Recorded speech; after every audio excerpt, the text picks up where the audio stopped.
l'amour. Si tu n'as pas l'amour, tu ne peux pas comprendre tout ce qui se passe autour. Ce qui est physique, c'est seulement pour montrer que c'est ce qui est en train de se passer le spirituel. Alléluia. Laisse-moi le frapper de Laisse-moi le frapper de ma lance et le clouer en terre. Et le clouer en terre. Il a dit laisse la lance et ne le cloue pas. Alléluia. Amen. Donne-lui la vie. Laisse à mon oin. Il y a beaucoup de personnes qui sont parfois capables de dire pour le tuer. Non.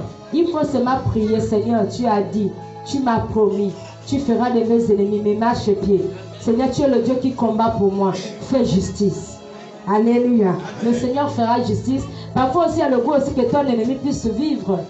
Pour voir aussi ce que le Seigneur est en train de faire dans ta vie. Amen. Il doit voir. Alléluia. Tu dois tout vouloir qu'il puisse aussi demeurer. Pour qu'il puisse voir de là où le Seigneur t'a amené. Et lorsque celui qui t'aperçoit, celui qui doit fuir. Et dedans, là, on va nous parler, il y a aussi la politique à l'intérieur. Alléluia. On a parlé de l'amour et la confiance. Le clouer en terre d'un seul coup. Le clouer en terre d'un seul clou. On va finir avec lui. Amen. Alléluia. Oh, le Seigneur laisse d'abord le temps. Et David écoutait son cœur. Et David avait l'amour avec Dieu. C'était la crainte. Et là, il y a la crainte. S'il n'avait pas la crainte, bien qu'il avait l'amour, il devait livrer Saul. Amen. Alléluia. Qu'est-ce qui nous fait livrer tout à coup? C'est manque de crainte. La crainte te met dans la peur à cause de Dieu. Et qui renouvelle quoi? L'amour et la détermination et la confiance avec le Seigneur. Est-ce que tu te retrouves? Pour que je n'ai pas à y revenir. Pour que je ne puisse plus y revenir. Amen. Mais David dit à Abishai. David dit à Abishai. Ne le détruis pas. Il va dire à ses serviteurs, ne le détruis pas. Il ne comprend pas. Mais il est entre mes mains. Depuis là, il ne fait que me poursuivre. Parfois, nous pouvons faire du bien. Alléluia. Tu verras toujours ton oin derrière toi pour te poignarder. Alléluia. Même si tes livres sont en face de toi, laisse-le la vie. C'est le Seigneur lui-même qui va nous livrer. Alléluia. Parce qu'il y a un moment, lorsque la dimension est tellement élevée, tu peux chuter. Il faut toujours regarder en arrière. Rappeler à Dieu pour que le Seigneur lui-même puisse prendre le contrôle. Et c'est le Seigneur qui va lui livrer. Car qui pourrait impunément porter la main sur moi de l'Éternel? Qui peut porter la main sur ton père? Qui peut porter la main sur ta mère? Personne. Le père et la mère sont comme des dieux sur la terre. Amen. Alléluia. Même celui qui te garde, c'est ton père. Amen. Donc tu ne peux pas porter la main sur celui qui te garde, qui te loge, qui t'a nourri dans sa maison. Et Dieu te demandera des comptes. Il te dit quoi? Ferme la bouche. Alléluia. Ne le livre pas. Qu'est-ce que tu vas dire? Non. Sois calme. C'est le Seigneur lui-même qui va le livrer au moment venu. Acclame Jésus. Au verset 10, et David dit, l'Éternel est vivant. L'Éternel est vivant. David avait la confiance. Et il savait le Dieu qui l'a parlé. Amen. Il savait le Dieu qui l'a établi. David est établi à travers Samuel. C'est Dieu qui révèle à Samuel, va à la rencontre d'un jeune homme. Alléluia. Donc il était à l'écoute de Dieu. Et il était à l'écoute de Samuel. Et il pouvait écouter les conseils. Et il avait la confiance. C'est à l'Éternel seul à le frapper. C'est à l'Éternel seul à le frapper. On remarque parfois, nous prédicateurs, je vais t'entêter. Va déjà bousculer. Non. Un prédicateur, tu es prédicateur dans ta maison, tu es prédicateur dans ta famille, tu es prédicateur dans ton lieu de travail. Ce que tu vois, n'ajuste pas, mais demande à mettre l'amour et calme-toi. Mets un tempérament qui va amener l'amour, qui va amener la paix pour calmer. Parce que lorsque le Seigneur va les livrer, tu ne sauras pas. Acclame Jésus et tu vas sortir, mais ne vous brutalisez pas. La douleur, supporte, c'est pour un temps. C'est un exercice et c'est un examen. Soit que son jour vienne et qu'il meure. Soit que son jour vienne, il va mourir. Donc ne prends même pas ton épée pour le tuer, la cadeau. Ne prends pas le cœur de la haine humaine pour haïr jusqu'au matin au soir. Laisse lui-même va se rencontrer avec le Seigneur. Là où il va se trébucher, Dieu lui-même va l'emporter. Que ça ne retombe pas sous tes mains. Acclame Jésus. Voilà pourquoi ce matin, tu dois planter l'amour. Planter, enlever la rage. Enlever cet esprit qui te dit de vouloir être toujours dans le mal. Sors. Retrouve le cœur de David ce matin. Amen. Et la confiance que tu as en Dieu ce matin. Amen. Ne regarde pas ce point que tu as toujours haï, mais regarde-le en bien. Laisse lui-même le Seigneur faire. Soit qu'il descende sur un champ de bataille. Soit tu descends sur un champ de bataille. Et qu'il périsse. Il va périr. Alléluia. Amen. Quand tu vas descendre, peu importe ce qui va l'arriver, que ça ne soit pas sous mes mains. Laissons-lui partir. Alléluia. Loin de moi par l'Éternel. Loin de moi par l'Éternel. De porter la main sur moi. De porter la main sur loin de l'Éternel. Loin de moi de livrer ma mère. Loin de moi de livrer ma tante. Loin de moi de livrer mes parents qui me gardent. Ça ne retombe pas sur moi. Qu'est-ce que je dois faire? Je dois créer l'amour. Mais c'est le Seigneur lui-même qui va le livrer. Amen. Si tu crées l'amour, tu verras que Dieu va combattre pour toi. Mais si tu crées la rage, ce sera pour toi comme une bête morale dans le cœur. Vous savez, lorsque tu n'es pas habitué à faire le mal, ça te rend bizarre. Parce que tu veux que les cœurs des personnes soient posés. Que ça ne retombe pas sous ta tête. Alléluia. Prends seulement la lance. Prends seulement la lance qui est à son chevet, à côté de lui, avec la cruche d'eau, avec sa cruche d'eau, et allons-nous-en. On va partir. Alléluia. Amen. Pour montrer que Dieu est puissant. Parce que s'il n'y avait pas un signe pour démontrer à Saul que Dieu reste Dieu, il ne devait pas réaliser. Parce que pour lui, ce qu'il faisait maintenant, c'était la chair, en se disant que Dieu le gardait. Il comptait sous ses gardes. Alléluia. Parfois, nous comptons sur quelque chose qui peut nous amener le chair. Mais lorsque Dieu te garde, c'est une autre dimension par rapport aux hommes. Alléluia. Et lorsqu'ils ont récupéré, c'était pour dire à Saul, en fait, le Seigneur pouvait faire comprendre ça à David. Tout geste que nous faisons, tout homme de Dieu, tout ce qu'il pose comme acte, parfois tu te dis que c'est toi, ce n'est pas toi. C'est le Seigneur qui dispose d'état de ton cœur, d'état de tes pensées pour ne pas te déstabiliser. Parce que son terrain est déjà miné. Quand tu as un terrain miné, ce ne sera pas facile que l'homme puisse déstabiliser ta vie. En fait, tu restes dans ce rôle parce que le Seigneur savait que Saul était déjà livré. Donc, c'était un cadeau empoisonné. Dis que ce matin, je ne sois pas un cadeau empoisonné pour mon frère et ma soeur. Merci, Christ. Alléluia. Donc, vous voyez un peu, en fait, c'est Dieu qui précède notre vie. C'est Dieu qui précède notre soulagement. C'est Dieu qui précède notre entendement. C'est Dieu qui précède notre manière d'entendement. Parce que si Dieu n'avait pas choisi David, seul ne pouvait pas arriver là. Donc, qu'est-ce qu'il voulait dire là? Il voulait mettre la différence entre la chair et l'esprit. Acclame Jésus. Voilà pourquoi tu vas déclarer que la chair doit sortir.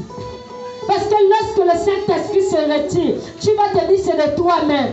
C'est là où la Bible déclare Dieu a suscité un mauvais esprit à Saul pour le traumatiser. Acclame Jésus. Voilà pourquoi il pouvait lui répondre toi. Quand il est rentré, il pouvait te dire demande pardon. Parce qu'il veut te donner une nouvelle vie. Parce que si tu te lis avec cet esprit, tu seras l'ennemi de tout le monde. Qu'est-ce que moi je fais? Pourquoi les gens me regardent là? Parce que là, il t'a livré. Lorsqu'on sort des mains de Dieu, quand il te livre, c'est plus grave. Tu seras haï de tout le monde. Chacun a quelque chose à dire. Alléluia. C'était la confiance.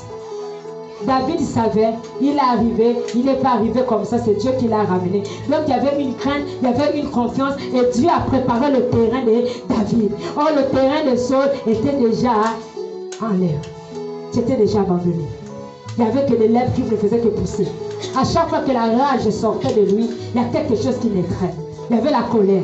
À un moment, il ne savait pas quoi dire. Il ne savait plus là où se retrouver. Il ne pouvait plus comprendre. Il cherchait maintenant à aller même consulter le Dieu de Baal. Pourquoi? Parce que Dieu n'était plus en lui. À un moment, quand tu ne sens plus la présence de Dieu, ça te rend bizarre. En fait, même les gens t'énervent. Petite chose, tu te fâches. Acclame Jésus. C'est ce qui montre. commences à juger, tu commences à calomnier, tu commences à critiquer, tu commences à regarder tous tes faits et gestes parce que l'esprit s'est retiré de toi. Oh, David était dans l'assurance. Il était miné, le Seigneur l'a préparé, il a disposé l'état de son cœur. Alléluia. Au verset 12, David prit donc la lance. David a pris la lance et la cruche d'eau. Il fallait ça. Il fallait ce symbole pour que Saul sait qui est Dieu. Pour que Saul réalise que là Dieu est en train de me livrer. Il y a quelque chose qui se passe dans notre vie. On le pressent que le Seigneur est en train de nous livrer. Est-ce que quelqu'un sait ça? Tu vas le ressentir selon tout ce que tu feras. Tout ce que tu vas poser. Tu vas sentir un peu comme si que le monde tournait en avait contre toi. En fait, Dieu te livre déjà. Alléluia. Sois la bonne récolte, comme il est en train de dire, mais ne sois pas la mauvaise récolte pour empoisonner ta maison. N'apporte un bon parfait qui va ranimer les vies, qui va soulager et qui va prendre possession. Et Dieu va combattre pour tes ennemis. Il prit la lance et la cruche d'eau. Il prit la lance et la cruche d'eau qui était au chevet de Saul. Qui était au chevet de Saul. Et ils s'en allèrent. Il est parti. Personne ne les vit. Personne ne les a vus. Lorsque le Seigneur te frappe d'aveuglement, ici il a frappé aveuglement à Saul. Dedans là nous savons sur l'aveuglement. Parce que là Saul n'avait pas de vue. Là Saul ne pouvait plus voir. L'aveuglement qu'il avait, c'était manque d'obéissance de la parole de Dieu. La parole de Dieu n'était plus en lui. Ce n'était que la rage. Il était aveuglé. Et lorsqu'il était aveuglé, Dieu l'a livré par ses ennemis. C'est ce qu'on entend les bruits dans les églises. Quelqu'un va se mettre à te rappeler quand j'étais. Mais aujourd'hui, c'est passé comment? Qu'est-ce qui s'est passé aujourd'hui? Il n'y a plus le contrat. Tu deviens Saul. Tu es bavardé. Tu ne cherches plus le ciel. Seulement, je vais vivre, je serai éternellement sur la terre. Mais tu n'imagines pas que dès que tu es en train de tomber, on appelle l'ambulance. Avant que l'ambulance arrive, il y a déjà quelque chose qui se passe. C'est ce qui tue les enfants de Dieu. Il n'y a plus rien. Alléluia. Là, Saul était livré. Il était devenu aveugle parce qu'il n'avait plus la parole. Lorsqu'on est aveugle, on n'a plus les paroles. Parce qu'on va aveuglement, on va agir aveuglement. On ne sait pas qui on parle. On ne sait pas ce qu'on fait. Si je suis frustré, si je n'ai pas frustré, si je fais comme ça, parce que c'est devenu vide. Mais quand la parole en toi, il a ouvert les yeux de David. Parce que David, Saul devant David, Saul était devenu petit. Donc Saul tremblait seul. Sans que même David, il paniquait seul. Parce qu'il voyait avec une puissance qui dégageait. Alléluia.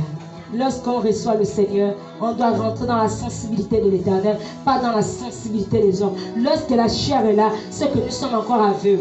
On peut écouter parole, prédication matin au soir, même le bishop. Ça ne va pas te soulager. Parce que quoi? Tu ne peux pas rien comprendre. Tu seras toujours envieuse. Alléluia. Jalouse en même temps. Pourquoi pas moi? Pourquoi les autres? Non. Il y a un temps pour toutes choses. Alléluia. Il y a un temps pour les hommes, il y a un temps pour Dieu. Personne ne les vit, ni ne s'aperçut de rien. Personne ne l'a vu. Donc les gardes qui sont autour là, finalement, quel est leur rôle? Ce matin, cherche les gardes du Saint-Esprit. Amen. Cherche l'armée céleste autour de toi. Peu importe tout ce qui va corser. Tant que l'armée céleste autour de toi, il ne te laissera pas tomber. Ne cherche pas l'armée des hommes, mais cherche l'armée du Saint-Esprit. Et personne ne se réveilla. Personne ne s'est même réveillé. Et là quoi? Le Seigneur leur donne un profond sommeil. Un profond sommeil nous amène dans la lourdeur. Un profond sommeil, un moment on ne prie plus. Quand on vient, on est dans notre état. Ah, mais qu'est-ce qui se passe? Les gens sont devenus maintenant bizarres ici. Autrefois, on ne pouvait pas voir ça. Qu'est-ce qui se passe? Parce qu'on est devenu les Saoul. On a déjà des sommeils. Qu'on ne cherche plus à réaliser Dieu, à prier pour le frère, à prier pour la sœur. Tout ce qu'on cherche, c'est l'échec. C'est le Seigneur qui tue pas les hommes. Alléluia. Si Dieu a prévu que tu sois là parce que c'était ton message. Si Dieu permet que tu ne sois pas là, c'est que ce n'était pas ton message. Chacun de nous a son rôle. Chacun de nous chacun le Seigneur nous appelle à sa manière. Ça ne doit pas faire de toi un lieu de critique. Il vient pour déstabiliser l'autre. C'est un lieu que tu dois consacrer l'autre. Prier pour que le Seigneur se souvienne de lui. De la même manière que je reçois, mon frère reçoit dans la maison. S'il n'est pas arrivé, ça sera les raisons. Seigneur, toi-même tu connais. On le répète, on acclame Jésus. On les paroles. C'est ce qui fait des jalousies. C'est ce qui fait de l'orgueil. C'est ce qui fait... Seul juste c'est Dieu. Cette sélection, il n'y a que le Seigneur. Le Seigneur m'a trop fait vivre les choses. Comme je pouvais lui dire, Seigneur, ça c'était encore caché. Mais il m'a révélé ça hier. Je pouvais faire ministère. J'avais des cailloux autour. Mais jamais je manquais. Veille de prière, je suis là. Réunion, je suis là.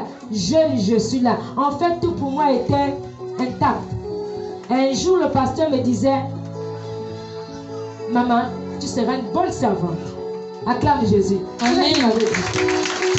Et je ne regardais pas tout ce qu'il pouvait dire. Ce n'était pas mon problème. Les gens pouvaient me traiter de tout et de rien. Tout ce que je pouvais faire, c'était que la joie d'aller servir. Ce que je n'aimais pas, c'était le désordre.